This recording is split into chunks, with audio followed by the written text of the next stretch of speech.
City Club is a nonpartisan entity that hosts discussions about public policy and the challenges and triumphs we encounter in our great city. We share our platform with a wide range of speakers on a wide range of topics.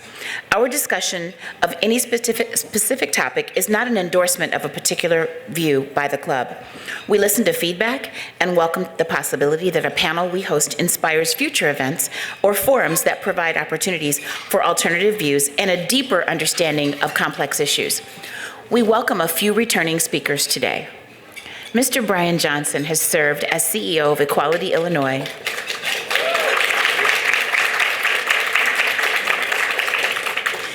His efforts leads to build a better Illinois by advancing equal treatment and full acceptance of the LGBT plus community.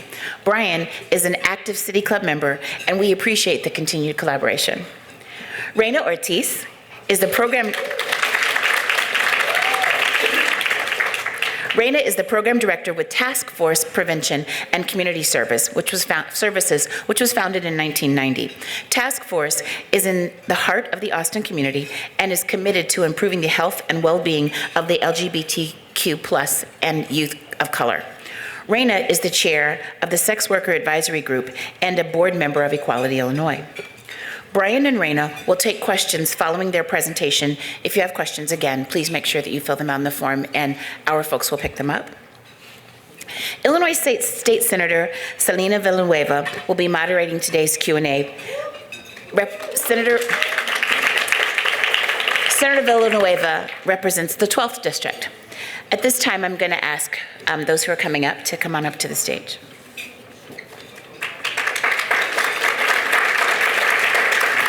We'll have presentations, we'll have the Q&A, and then we'll be back to close the program. Thanks.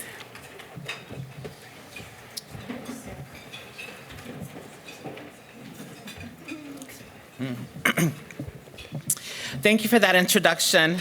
Brian and I are so grateful to be here with you all today. I want to first acknowledge that we are gathered today on unceded lands of Native peoples, including the Miami, the Ho-Chunk, the Fox, and the Council of the Three Fires, the Ojibwe, the Ottawa, and the Potawatomi peoples. May our words and actions today honor their legacy. And I also want to add my thanks to the entire City Club team. Jackie, Dan, Amanda, everybody. What you have done and are doing to create a common public forum for our city to discuss the biggest and most salient issues of the day is incredibly important to the fabric of our community. And I know in the future, you plan to bring in speakers on adjacent issues who may disagree with what we share today, and we welcome that. We are grateful to get to participate in a robust and hearty conversation over the upcoming months. And finally, I want to thank the workers at Maggiano's for their service and making it possible for us to come together today.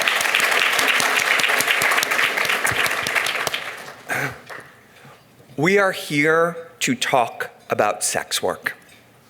Now, I want to acknowledge that this is a topic many people have preconceived notions about, and some in this room may even be uncomfortable talking about this, and that's okay. We honor that. We look forward to sharing with you all a bit about the journey we have been on. To lay the foundation, let me clarify that throughout the conversation today, we will be using the term sex work. So let me explain what we mean by that phrase. When we say sex work, we mean adult, consensual sex work. We do not mean trafficking or coercion or sex with people who can't consent. That is not sex work. For today, we are only talking about a transaction between two consenting adults to engage in sex. And today is just an initial conversation. We hope you leave today more knowledgeable about how the criminalization of sex work leads to real harm and violence. And we hope you leave reflecting on how you may join our collective journey to keep sex workers safe. Thank you, Brian. I want to tell you a little about my journey from sex work to social work. For over 20 years, I worked as a sex worker. I originally got into sex work as a young woman for many reasons. First, I wanted to take ownership of my own sexuality. For too long, I saw how people, men, wanted to control my body, but I wanted to be clear that I was the one who got to determine who I had sex with and for what. Second, as a young trans woman who was not always welcome into traditional working spaces, sex work was a way for me to earn stable money. Finally, as a young trans woman who had the unique expenses related to my own transition, sex work was a way for me to afford my transition. In short, sex work gave me the power, the money, and the stability that I wanted. To be clear, I was not coerced into sex work. I was not a victim. As a sex worker, I wanted to control my own body. But that didn't mean that I wasn't safe and I wasn't afraid. Many times I was terrified. I was afraid of a prospective client might turn out to be a police officer who would harass and arrest me. I was afraid a client might turn violent. And because of sex work existed on the outside of the protections of the law and traditional economy, I had to navigate that fear mostly on my own. My sisters, my network, and other champions supported. Over the years, I have worked with many young sex workers, most trans sex workers, and my story is not unique.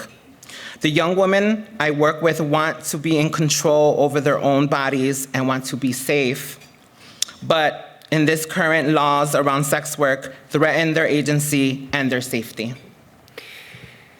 And I came to this journey 4 years ago. Reyna, as a board member of Equality Illinois, took me out to lunch and told me her story. She told me how many of the women she supported were afraid and living with criminal records simply for having engaged in consensual sex. She asked that we at Equality Illinois look into this. So we began, like we do with every new issue, by listening. For over a year, we conducted deep interviews with sex workers. We gathered sex workers to tell us their stories, why they got into sex work, what they were hopeful for, what they were afraid of. We commissioned a legal memo from a nationally respected law firm to give us the lay of the land of the laws around sex work. We reviewed all the research we could get our hands on. We even commissioned the most robust poll of Illinois voters, and maybe even voters anywhere, on their views on sex work. What you will see today is a result of years of listening and learning. And here is the bottom line. What we have learned is that no matter what any one person's views on sex work are, most people believe sex workers deserve to be safe. And yet, sex workers live under the near constant threat of violence. 75% of all sex workers will experience sexual violence in their careers. And nearly 2/3 of all trans people killed in the past decade were sex workers. And these figures are not just abstractions. They reflect the pain experienced by real people here in Illinois. On March 5th, 2019, Chicago Police Department Sergeant James Sadak was driving a marked squad car and wearing his white shirt uniform when he approached a woman in North Lawndale. He activated his sirens and insisted that she get into the squad car. He told her, "You can get in the front or you can get in the back." And once the woman was in the car, Sadak drove to an abandoned, secluded lot. He locked the car doors, closed his laptop, and turned off his police radio, and he sexually assaulted her. And why did he think he could assault a woman so brazenly in a police car while wearing his uniform? simply because she was a sex worker and he thought he could get away with it. And this is just one story. But we know that so many of these stories don't make it to the courtrooms or to the pages of the Sun-Times or the Tribune. And no one deserves to work under the umbrella of this much violence. So why is sex work so violent? Why do sex workers face so much risk of harm? In short, it is the criminalization of sex work that makes it so dangerous. In this case, because 4 primary factors. 1, when sex work is criminalized, sex workers can't vet their clients. When I was a sex worker, there was times I wanted to research a client before I met with them. I would have loved to have Googled them to see if they were a cop or might harass me, or even if they had a criminal record of violence. But because clients know sex work is illegal, I know they were unlikely to give me their names or any real identifying information so I can do even the basic vetting. Clients were worried that they might be arrested or caught up in a sting, so they guarded their identities and their secrecy, so I couldn't protect myself by doing even the most basic vetting. 2, when sex work is criminalized, sex workers can't always meet the clients in the spaces of their own choosing. There were times I would love to have met a client in my home or home of someone that I trusted, but as I mentioned, clients were so afraid of being arrested or targeted by the police that they were often reluctant to come to a place of my choosing out of fear that would be caught by the police. This is why the criminalization of sex work often forces sex workers into the streets or to neighborhoods. 3, when sex work is criminalized, sex workers are reluctant to go to police for protection and support. Sex workers know we are participating in a transaction that would get us arrested at any time. That means when sex workers face assault or see someone being assaulted, or even see someone that they think is facing the violence of trafficking, they are unlikely to go to police for fear of being arrested ourselves. And the data shows that how laws criminalizing sex work target sex workers far more than the clients. In fact, the criminalization of sex work disproportionately targets women, and particularly women of color. According to the FBI, of all arrests nationwide for prostitution in 2019, 61% of these arrests were women. And 42% of these arrests identified as Black, while an additional 19% identified as Latinx. Looking at this arrest data for prostitution, you would think that white men are not involved in sex work, which I can tell you from my own personal experience is far from the truth. And this data only hints at the thousands of stories of sex workers who won't seek police support because of ever-present danger of being targeted. Mike, can you play the video from last week's Tonight with John Oliver where a sex worker talks about their experience going to the police after being assaulted by a client? Years ago, I reported a rape from a client I was supposed to be working with, and I just wound up getting arrested. I spent a long time in jail for trying to report a rape, and you just learn better. Like, no way I'll deal with the cops. I'll get raped 100 times before I do. Their story, as heartbreaking as it is simply not unique. Finally, when sex work is criminalized, taxpayer dollars are being used to target adults engaged in consensual sex. They are not being used to go after the people we all want the police and prosecutors to go after, the assailants and the traffickers. I would like Mike to play one more video clip, this time from the testimony of Andrew Lewis from the Greater New Orleans Human Trafficking Task Force when he spoke before a committee at the Louisiana House of Representatives.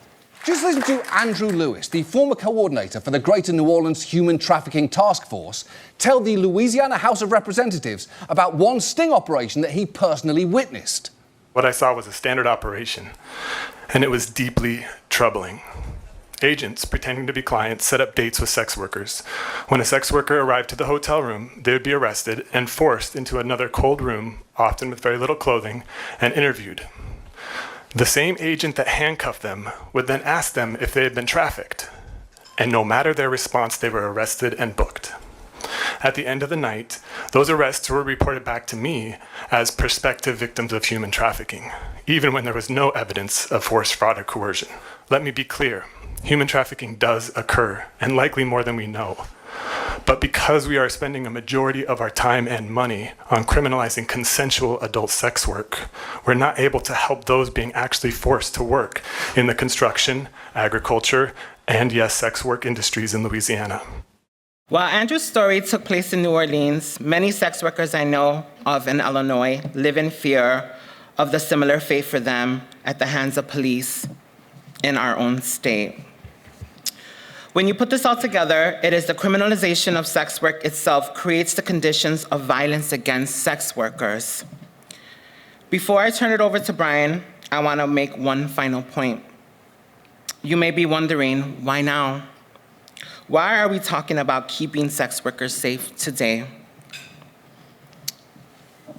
In addition to wanting to protect sex workers from harm right away, we are currently living in a time where too many powerful forces are trying to take away people's bodily autonomy.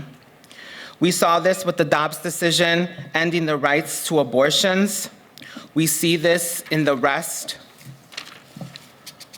We see this in the time of criminalizing gender-affirming care. See this with anti-LGBTQ legislation sweeping state legislations across the country.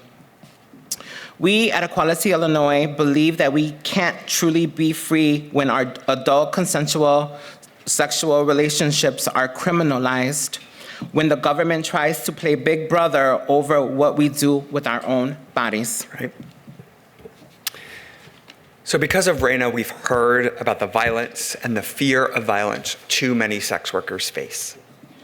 But I want you all to imagine a world with me where sex workers are safe, where thousands of sex workers are not assaulted every year, where trans people are not murdered at the horrifying rates they are being murdered across our country today. Right? What if we had a world where sex work was not criminalized and sex workers could benefit from the protections of the police and the legal economy? Well, one, when sex work is decriminalized, sex workers are more likely able to vet their clients. Because clients would know they are not at risk for arrests or police stings, they are more likely to share identifying information with sex workers who could conduct more basic research on clients' backgrounds to confirm that they do not have a track record of assault or harm. Two, when sex work is decriminalized, sex workers are more likely to meet clients off the streets and in places of their own choosing. Again, because clients would know they are not at risk of being set up by police, they are more likely to be willing to trust a sex worker when the sex worker wants to establish the location of their encounter. Three, when sex work is decriminalized, sex workers are more likely to go to the police when they need help. Right? When they are assaulted or when they see a fellow sex worker being assaulted, they can seek police support to go after the assailant and stop this violence. When they see someone who they believe may be a victim of trafficking, they can go to the police to help crack down more readily on coercive traffickers. And finally, when sex work is decriminalized, we can use taxpayer dollars more directly to go after the most violent offenders and human traffickers, not to be used to target those engaged in adult consensual sex. We can avoid the stings that Andrew Lewis described in New Orleans and instead focus on the assailants who need to be stopped. So the result of a world in which sex work is decriminalized is that sex workers are safer, pure and simple. Thank you, Brian. But increased safety for sex workers isn't the only benefit for decriminalizing sex work. Many studies affirm that public health is also improved when sex work is decriminalized. According to a 2014 analysis published by The Lancet, decriminalization of sex work could cut HIV transmission rates up to 46% across the world in the decade after that report. And a white paper in a review of economy studies found that decriminalization has led to the decrease of STIs rates for those like gonorrhea by 39%. Decriminalization is also essential for bringing about full economic justice for sex workers. An ACLU review of available research suggests that full decriminalization of sex work might allow all sex workers to access more stable legal income and autonomy. I want to take a brief moment to talk about something that sometimes gets falsely lumped in with adult consensual sex work, and that is human trafficking. Let me say clearly that human trafficking is a unique horror that needs to be stopped. Yeah. As we have been on this journey, I have heard stories about trafficking survivors that turn my stomach and break my heart. Stories of trafficked people being violently assaulted for months and sometimes years, of people being cut off from any support network, of people's bodies and labor being stolen from them by violent and cruel tyrants, of survivors living in abject fear day after day. We all must work to make sure that not a single person ever gets trafficked. No one should suffer such a violent assault on their safety or their dignity, ever. But simply put, adult consensual sex work and human trafficking are two entirely separate issues. Sex work is fundamentally about consent between adults. Trafficking is about coercion, violence, fraud, and the utter lack of consent. I'll remind you what I shared with you at the beginning. I was a sex worker. I was not trafficked. And when we understand how trafficking is different from sex work, we do so when we understand more about trafficking. Right? According to the United Nations, the majority of those trafficked are not trafficked for sexual exploitation. 22% of people trafficked are trafficked for labor in fishing and farming. Yet we don't seek to criminalize agriculture as a way to stop trafficking. Right? 8% of people are trafficked for domestic work or in hospitality, yet we don't believe we have to outlaw domestic work to catch traffickers. 6% of people are trafficked in construction, yet we don't insist on making construction work a crime to prevent people from being trafficked. We understand that adults can consensually engage in farming and domestic work and construction without being trafficked. The same is true for sex work. And early data suggests the decriminalization of sex work could be a helpful tool to combat trafficking. When sex workers can partner with police to go after traffickers and protect people they believe may be trafficked without fear of arrest themselves, we believe they are more likely to aid in the stopping of trafficking. And in fact, this has played out in places like New South Wales and Australia, where they saw a marked drop in trafficking victims following their passage of their own laws decriminalizing sex work. Right? The same thing was true in New Zealand, where their Ministry of Justice saw that the decriminalization of sex work helped dramatically reduce trafficking because sex workers could partner with police free of the fear of harassment and arrest. And in fact, the United Nations Special Rapporteur on Trafficking in Persons issued a report to the entire United Nations General Assembly in 2020 calling for the decriminalization of all sexual services as a vital tool to reduce trafficking. So this is why some prominent trafficking survivor groups, such as the National Survivor Network, favor the full decriminalization of adult consensual sex work as a critical tool to help stop trafficking. Now, sometimes you will hear people propose watered-down proposals about decriminalization. But too often, these proposals are a lot of work to pass and produce no greater safety for sex workers. Sometimes people propose something called partial decrim, where the sale of sex work is decriminalized, but the purchase of sex work, the client side, remains illegal. The United Nations Working Group on the Decriminalization Against Women and Girls released a report in September 2023 where it found that partial decriminalization of sex work increases the surveillance and harassment of sex workers by the police, leading to an increase in arrest and detention and further stigmatization and decriminalization. But if you think about what we just talked about, partial decrim doesn't keep sex workers safe. In a world where clients can still be arrested, they are unlikely to share their identifying information, meaning sex workers still can't vet them. They are unlikely to be willing to meet at a place of the sex worker's choosing for fear of being targeted by the police. When sex workers tell us it is what would still be unlikely to seek police help if they know part of the transaction is illegal. We learned from the FBI statistics and from Andrew Lewis' story how police too often use laws to target sex workers more than their clients. The sex workers we work with know this and admit that they will be unlikely to seek out police support for fear of being mistreated as one half of a partially illegal transaction. Finally, we would still have police and prosecutor resources funded by Illinois taxpayers going after adults engaged in consensual, non-harmful sex. In short, it would take a lot of political effort to pass a partial decrim bill, but sex workers would likely be no more safer because of it.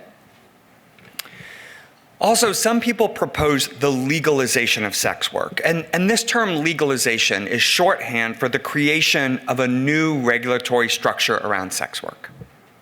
Now, the sex workers we speak with are very worried about the imposition of a punitive, unnecessarily burdensome, and inequitably applied regulatory framework. They do not want to trade in the risk of being arrested for prostitution for the risk of being arrested for failing to pay onerous fines or file burdensome paperwork. At Equality Illinois, our concerns about adopting a complex array of regulations around sex work are threefold. One, we believe that opponents could try to use regulations to make sex work so burdensome it continues to operate unsafely in the shadows. Two, we don't want a world where regulations are so complex that only the rich and powerful people are able to navigate them, thereby allowing those who already have wealth and power the ability to accumulate wealth at the expense of sex workers. And three, we have seen from the FBI data that laws that govern sex work are disproportionately used to target Black and brown women. We believe an onerous regulatory regime, even one which on its face is race and gender neutral, could be used to do the same.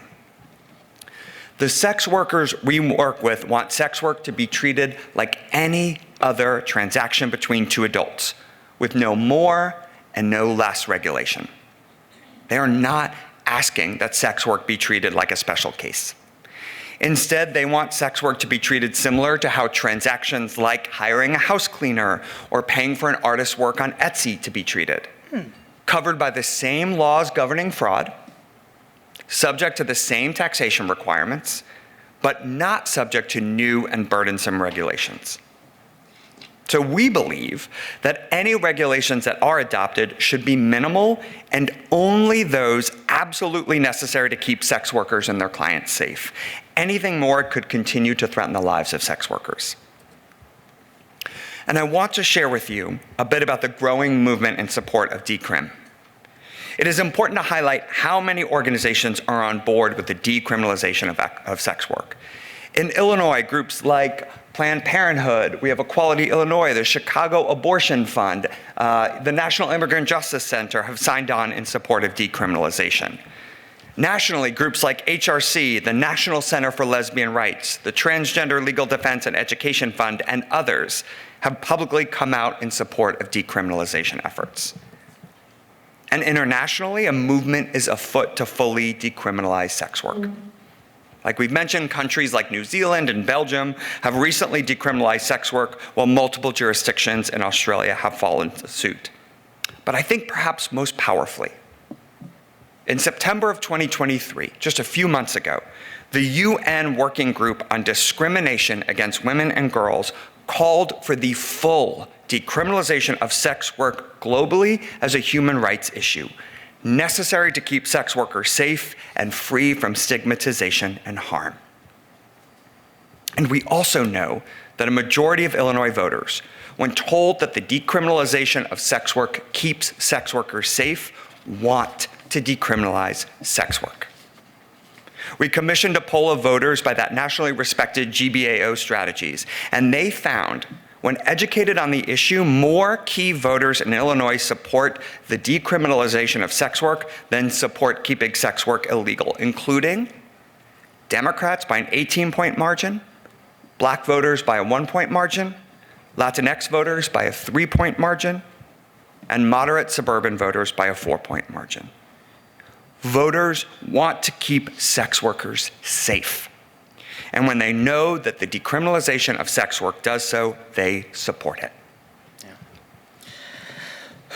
I hope you have learned a lot from what we shared with you today. I know we talked a lot, so let me wrap up by summarizing the 4 most important things to hope you take away from this conversation. 1, this is a diverse audience, and so I know that that means there will be a lot of differing opinions on sex work here. While eventually I hope we can change your hearts and minds so we can eliminate the stigma of sex work, that is not our goal today. Oh wait, it is. That is our goal.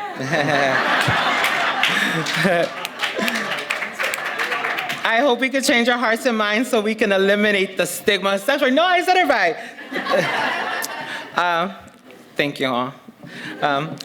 Our hope is that no matter how you feel about sex work, you share our belief that no sex worker should be assaulted or killed simply for engaging in adult consensual sex. 2, there is no way that we can help create a world in which sex workers are safe from harm unless we fully decriminalize sex work. By giving sex workers the tools to better protect themselves, we can make sex workers safer. 3, this is why groups ranging from the United Nations to HRC to Equality Illinois and many local groups are in all favor of full decriminalization of sex work. 4, when Illinois voters learn that decriminalization of sex work keeps sex workers safe, they support it. And I want to end on a personal note. In the course of this effort, I have met and worked with dozens of sex workers. And I want to do everything I can to make sure that our laws keep the men and women I've gotten to know safe. When I think back to that night on March 5th in North Lawndale in 2019, how a person in power thought he could victimize and assault a woman simply because she was a sex worker, my heart aches. Nothing like that should happen to anyone ever again. Clearly stating that sex work is not a crime will send a strong signal that sex workers and their consensual partners are worthy of being safe. But I am also keenly aware of how my own safety is tied up with the safety of sex workers. We all belong together. As long as we criminalize adult consensual sex work anywhere, I am not safe. Because when the state uses its power to intimidate adults engaged in consensual sex, queer people know we can never be fully equal. And this is not hypothetical. Even today, people like the Attorney General in Texas are publicly seeking to criminalize homosexuality.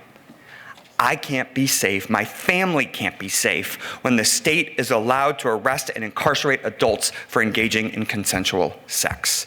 Today it may be sex work, but tomorrow it could be my husband and me. In 1961, Illinois was the first state in the country to fully decriminalize homosexuality. I want today's lawmakers to be as brave and forward-thinking as their predecessors were 60 years ago. Illinois has a proud tradition of being on the front lines of justice and equity, and I hope we continue to earn that reputation. Thank you, Brian. For 20 years, I was a sex worker. And I'm going to say that again because it's the truth. For 20 years, I was a sex worker. And for 20 years, I lived with fear.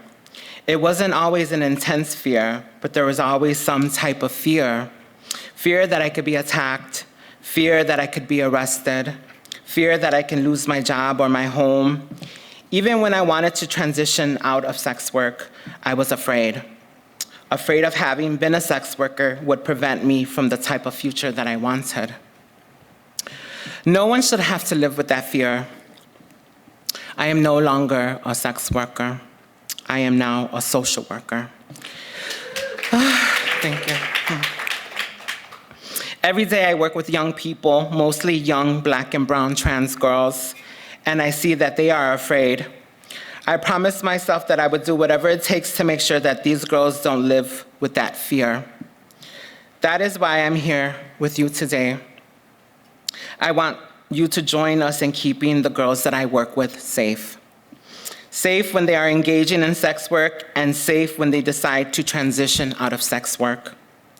These young girls are beautiful, funny, kind, amazing, and they deserve to be safe. Thank you.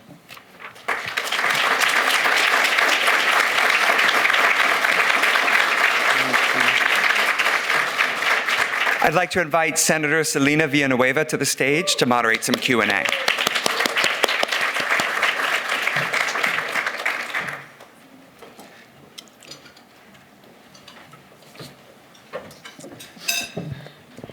Good afternoon, everyone.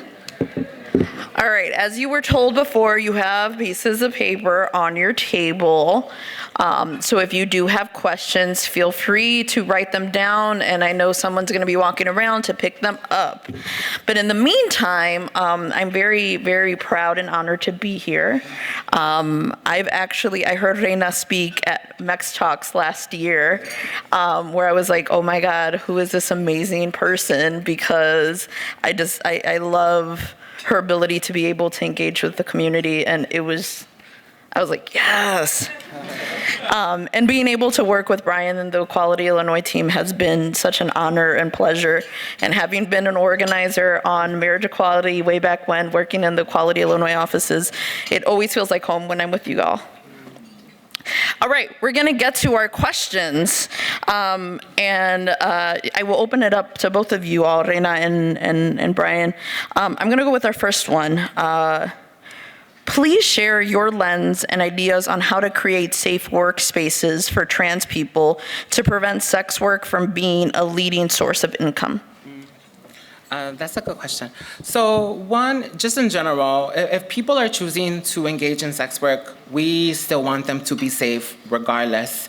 But when we think about transitioning out of sex work and working into like traditional working spaces, there's just something really simple that just pops into my mind, and it really is just is kindness. You know, if a trans person in general, you know, when you think about your working space, how many open and proud trans women are in your working spaces? And if they're not, why not? What are we not doing as a society or as agencies or as companies that are not open and inviting to trans people to have them in your spaces, you know? But once they're there, you know, we just really just want to work and pay our bills just like everybody else, you know? But just in general, you know, everyone deserves a degree of just kindness. Yeah. You want to go ahead, Brian? I think that was good. Okay. I love that, because I think one of the biggest things that my therapist taught me at a very early age, and I'm a very big firm believer in therapy, was we need to have compassion. We need to have compassion for ourselves, but we also need to have compassion for others. Right. And I think too often that gets lost because we very selfishly think about ourselves most of the time. But moving on to my next question, and this is one from the crowd, and I'm not sure if I'm allowed to say names, but you can't? You give me permission? All right. So this is from Bonnie Kim. Can you discuss the benefits of decriminalizing sex work to the state at large?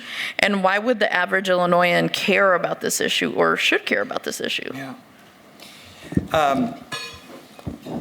I mean, I think the benefits really are mostly related to safety. There are additional ones. Again, we mentioned the statistics on public health. I want to be clear. Those statistics about HIV transmission rates and STI rates going down were not rates within the community of sex workers. It was within the population at large. So I think that's it. I also think more people being able to engage in stable, safe income, paying taxes on that income, is going to be a huge benefit to the state. In terms of why people would focus on this and care about it, you know, it's interesting. When we did that polling, we didn't just do a poll. We did multiple focus groups with lots of communities across the state.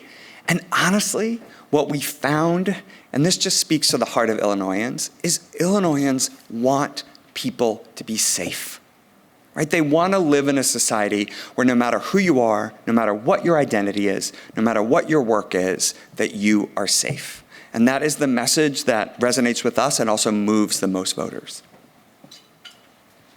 Wonderful. This is a good question that we just got from the crowd. I don't want to mess up your name. But these are two questions. One is, for individuals who want to get involved with your work, how can we do so? And the second question is, please share your opinion on Rhode Island's recent special committee study that recommended decrim. Should Illinois' government conduct a similar study with legal sex worker rights organizations and public health officials, et cetera? Yeah. Want me to take it? How you can get involved, go to equalityillinois.org. We have an entire website there. You could sign up for action alerts and information. Last summer alone, we had over 2,000 Illinoisans across the state sign up. And we're not talking about just Chicago. Literally in festivals across the state, sign up to learn more and get engaged. So that is a great way to do that.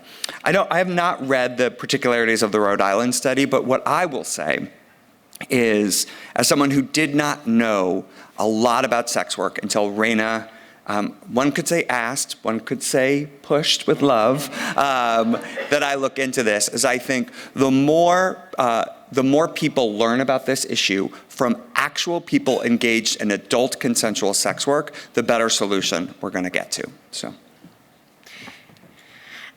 Yeah, I mean, I feel like every time I hear you guys speak about this issue that, like, I just learn more and more and more, and I'm a constant student, so I love it. I think something else that's also really important is, you know, we talked about law enforcement and obviously, you know, kind of the power dynamic within both of your remarks. Another question is, how will law enforcement determine if a sex worker is being coerced as defined by, you know, I guess legally as what the work that's going to entail, and if their activity cannot be explored because it is legal? Like, or exploited, I'm assuming that's what that. So I think the best way, because we get versions of that question a lot, the best way to go about that is let's think about the legal industries where there may be complaints about somebody being trafficked, whether it's a farm or a construction site or even a retail venue. So when we talk to experts and we say, okay, what happens if somebody at a farm is thought to be trafficked? Well, the best practice currently in place is that law enforcement would involve other agencies collectively. They would conduct an investigation, a broad investigation, including with interviews of the suspected victim as well as others, and they would make a determination, right? Law enforcement already knows how to do this in other industries. We don't actually have to outlaw the entire underlying industry to give law enforcement the tools that they need to conduct an investigation. Reyna, you want to add to that? Or? Okay, cool. Maybe you both can take a crack at this because I like this question that Eileen shared with us. Illinois loves its regulations. We love regulating everything. If we could regulate pasta, we would. And I love me some pasta. But we love, Illinois loves its regulations, unions, and layers of bureaucracy. God knows that I love them too. How do you overcome this in Illinois and obviously in regards to sex work?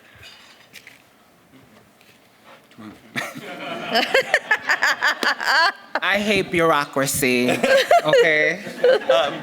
So I think there are two things. One is I think we need to give a shout out to Illinois for the level of protections that already exist for workers, thank you, labor, and for consumers.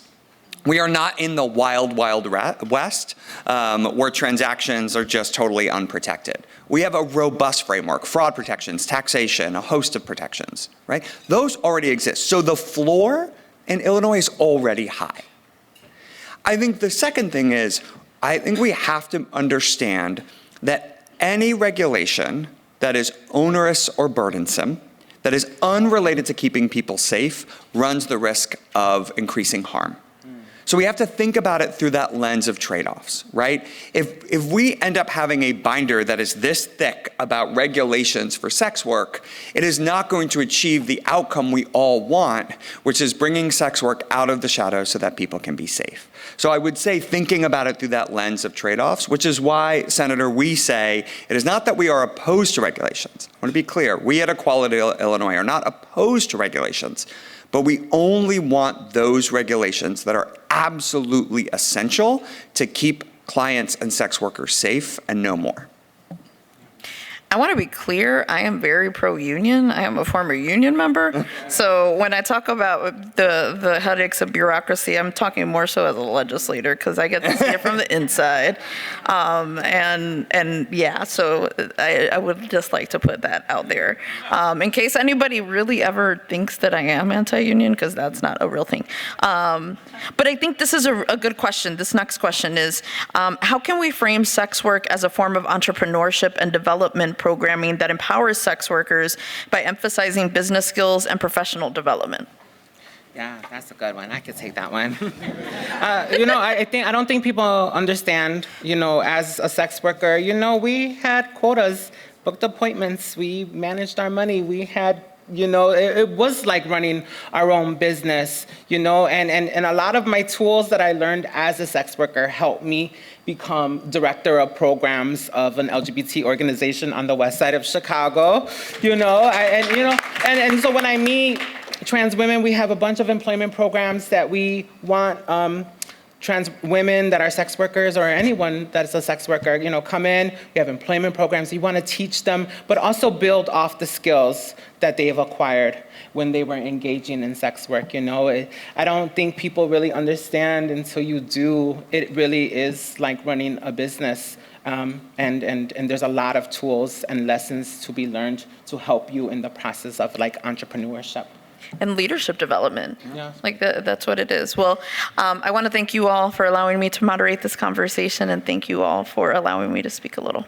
Yeah. Thank you, Senator. And I know before Jackie comes out, a huge thank you once again to the City Club. When we wanted to have this conversation, we knew there was no better forum for public, transparent, robust debate than the City Club. And as you all go into a series of conversations on this issue and adjacent issues, we are so grateful that we got to have this conversation here. So thank you. Yeah, thank you.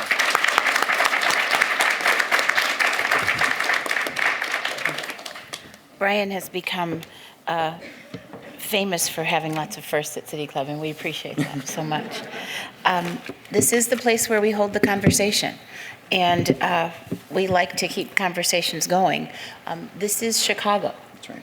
And if you look to your left and look to your right, you'll see someone that probably doesn't have something in common with you, and that is what Chicago is. So, great discussion. Looking forward to what's next. If Dan were here, you guys can probably quote it with me. He would say, there's more to come. So in his absence, I will say there's more to come. Thank you all so much. Please continue to keep having conversations at your kitchen tables, at your dinner tables, at the water cooler. Keep talking. Keep talking so much. Please look at the upcoming list of programs that we have coming. Our staff, whom I'm incredibly fond of, is doing such a great, They are amazing. They're doing such a great job. Keep making sure that you keep a look at, if you're not a member, you can still look, but make sure that you check out what programs are coming up.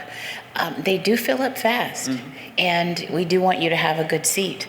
You remember, I can't get a call anymore and say, can you get me in? I can't do that anymore. So please make sure that you keep a lookout for all of the good programming that we have coming up. There's so much fun stuff happening. So not to belabor the time any longer, enjoy the rest of your afternoon, and we are adjourned. Thank you.